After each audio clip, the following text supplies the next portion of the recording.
What's up, guys? So before I get this going, huge shout out to Timmy Sands for helping me speed up this review. So here we go. Final edition Doug Martin, 96 overall speed run style. 5'9", 95 speed, 95 agility, 92 ball carry, 97 juke, 90 truck, 98 carry, 95 excel, 95 elusiveness. Now, his team of the year version had a nasty spin. That I do remember. Oh, also 98 spin, 97 spin for this card. But for some reason with this card, whenever I would do like a really successful spin move, sometimes the corner or linebacker or whoever it might be would somehow grab his legs. But you know what, we'll get to all that later. Right here, the first thing I want to show you is his speed. Now 95 speed, you can definitely like bob and weave your way through it and make people miss, but this right here you're going to see a lot, getting chased down by faster players, because we all know, this late in the game there are so many corners and linebackers who are just so much faster than some running backs. This right here was happening so often. He's got that tease you speed, the kind of speed that's going to tease you into thinking that you're going to score a touchdown, but then at the last second the corner, linebacker, safety, whoever it is, just going to catch you from behind. As you can see right here, just more examples. He's just going to tease you with that speed.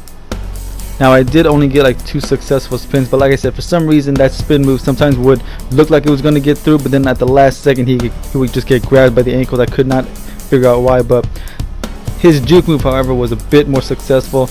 Not great, of course, but believe me, much more successful than the spin move. So if you try to turn him into an elusive back, I would say lean on the juke more than the spin. As far as stiff arming goes, all I really got was a whole bunch of drags like these right here, 0 bump offs, and thankfully 1 nasty little whiplash, which is right there. So that was really all about it in terms of stiff arming. Trucking, all he really did was just fall forward and drag people for a few extra yards, which is not a bad thing, but I did get 0 animations with trucking. But this right here is about as far as it went with trucking. Running up the middle was a good choice, as you can see here, because of his speed, not being that great. So you would think running up the middle is the best way to use him, but technically there is one thing that he did do better than this. But as you can see here, man, running up the middle with Doug Martin is always a good idea, especially if you're good at zigzagging like this right here. As far as his hands go, he had 0 drop passes, thankfully, but he absolutely dropped like 3 or 4 in traffic. So of course I don't recommend throwing in traffic too often with Doug Martin, but if he's opening the flats like this, don't be afraid to do it.